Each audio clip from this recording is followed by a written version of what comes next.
السلام عليكم ورحمة الله وبركاته. ازيكم يا حبايبي؟ عاملين ايه؟ وحشتوني. كل سنة وانتم طيبين. رمضان مبارك عليكم يا رب، وعلى اهلكم واسرتكم واصحابكم وعلى الامة الاسلامية يا رب. ربنا يحقق لكم كل اللي بتتمنوه ويتقبل منكم الصيام والقيام وصالح الاعمال يا رب. اللهم امين يا رب العالمين. النهارده هنعمل حاجة دولشي كلنا بناكلها في رمضان، بنحبها قوي من الكبير للصغير. هي القطايف. طبعا القطايف مش موجودة عندنا هنا، العجينة بتاعتها والامباستو بتاعها مش موجود، احنا اللي بنعمله. وبتبقى بصراحة أحلى كمان من اللي بنشتريها جاهزة. يعني لما حتى كنا بنشتريها مثلا في رمضان في مصر بنشتريها جاهزة، صدقيني بتاعة البيت أحلى وأنضف طبعا بكتير. هنا معايا نص كوباية دقيق سيمولينا وعليه معلقة زيادة، يبقى نص كوباية وعليه معلقة زيادة. ده أول حاجة معانا.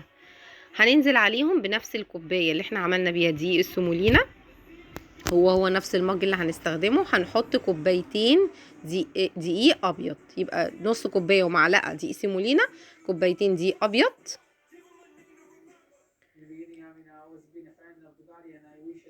هننزل عليهم كوبايتين الدقيق الابيض دول ايه بمعلقتين عندنا، يعني هنا المقدار كوبايتين دقيق ابيض، نص كوبايه دقيق سيمولينا وعليها معلقه كمان، وفي معلقه كمان نشا. لو انت حابه تحطي نص كوبايه دقيق سيمولينا ومعلقتين نشا اعملي كده، لكن انا بحب احط نص كوبايه دقيق سيمولينا ومعلقه زياده ومعلقه نشا واحده، بتطلع مظبوطه معايا. انا بيعجبني قوامها كده وانت حره. ممكن تحطي نص دقيق سيمولينا، 2 دقيق ابيض، 2 نشا، معلقتين نشا يعني. المهم، لكن انا بحط معلقه زياده دقيق سيمولينا ومعلقه نشا. بنزل على الكلام ده بمعلقه شاي، على معلقه الشاي دي خميره فوريه اللي هي المعلقه الصغيره، ومعلقه ايه، معلقه بيكنج باودر. وهحط معلقتين لبن بودره. اللبن البودره اختياري، مش عايزه تحطيه ما تحطوش، بس لو عايزه تعملي نفس اللي انا عملته بالظبط وتطلع معاكي طعمها وريحتها بتتكلم عن نفسها، حطي عليها معلقتين لبن بودره.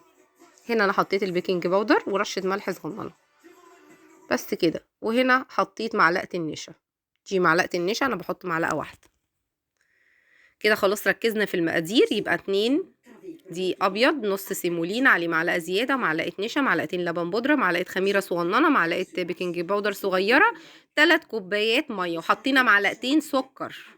ما ننساش معلقتين سكر بس كبار، من المعالق الكبيره الهرميه، زي معلقتين لبن بودره، معلقتين سكر وحبه صغيرين. انا حطيت معلقتين ونص. وهنا هنزل بثلاث كوبايات ميه على الكلام الجامد ده كله.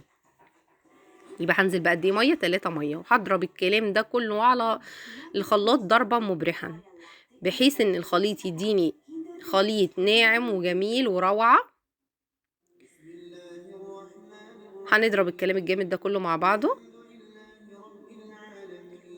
وهنا تكون طاسه من اللي هي بتعملي فيها الكريب، او طاسه تكون ما بتلزقش عامه، او صينيه ما بتلزقش. وهتحطي في الخليط ده، تفضيه في ازازه من اللي هي بتبقى، بصي بقول لك هنا القوام، بس طبعا الاضاءه كانت هنا متلخبطه شويه، كانت عاليه قوي، لكن انا هظبطها دلوقتي. هيبان بعد كده الفيديو هيختلف، يعني ان شاء الله الاضاءه هتبان اكتر، عشان كان عندي مشكله امبارح في الاضاءه.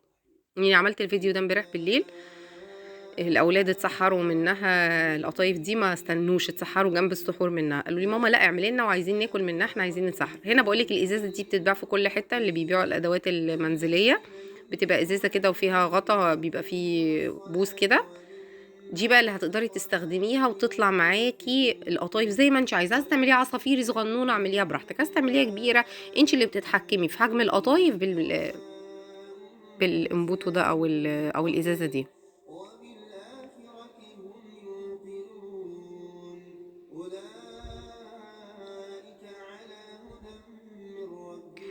هنا الإضاءة هتتظبط، 1 2 3 4 هتتظبط دلوقتي الحمد لله.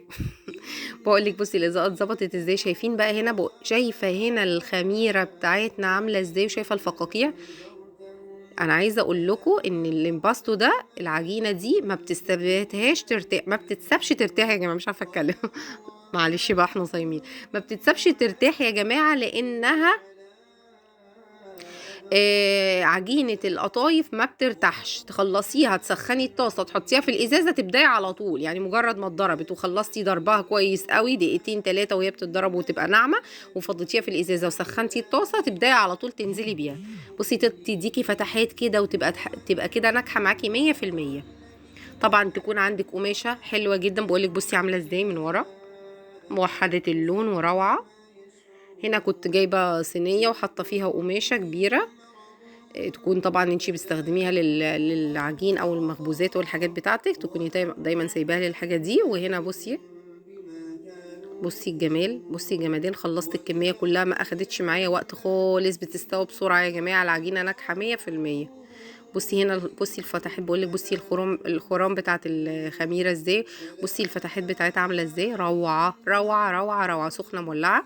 بقولك انا عملت كبير عشان هعملها قراطيس واحشيها كريم شانتيه، والصغننه هحشيها مكسرات. المكسرات عندي ايه؟ جوز هند، سوداني، لوز، بيستاكيو، فستق يعني. ضربت كل الكلام ده، ومعلقتين سكر كبار. ضربت الكلام ده كله اللي هو المكسرات يعني، فرمتها كده في الكبة ونزلت عليهم معلقتين السكر وجوز الهند. عايزه تحطي زبيب حطي، بس انا عندي ما بيحبوش الزبيب فما بحطوش. بقولك بصي، ولا بتتهز ولا بتتفتح ولا بتتغير ولا ثابته على موقفها. خلصت الكميه كلها. بصي اللون عامل ازاي اصلا من قبل ما تتقلى، روعه ناجحه تشينتو بريتشينتو.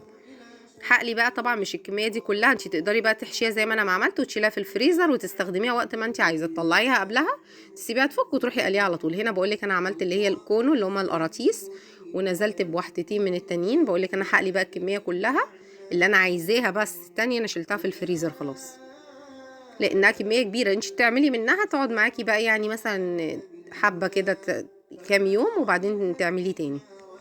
هنا طبعا كنت محضره الاتشروب، والاتشروب عندي اللي هو العسل ده اللي انا عاملاه ايه، 3 كوبايات سكر عليهم كوبايه وربع ميه ونص ليمونه وكيس فانيليا، تطلع معاكي الشروب تقيل كده ومركز زي اللي بتشتريه جاهز، واحلى طبعا لانه انضف واحلى. هتسقطي فيه الكلام ده، الشرب يكون بارد، الشربات يكون بارد خالص، والقطايف سخنه تنزلي بيها تفضل مقرمشه معاكي، روعه روعه روعه. والقراطيس نزلتها في العسل وصفيتها في المصفى، وبعدين حشيتها بالكريم شانتيه ورشيت رشه بيستاكيو. عايزه اقول لكم ما فضلش منها ولا قطعه، اتسحروا بيها، سيبوا السحور كله واكلوها هي بس بالزبادي. كل سنه وانتم طيبين، ويا رب تكون الوصفه عجبتكم، سهله وسريعه وجميله. لو عجبك الفيديو ما تنسينيش من دعوة حلوة من القلب، ولايك وشير وسبسكرايب للقناة، وبون ابيتي.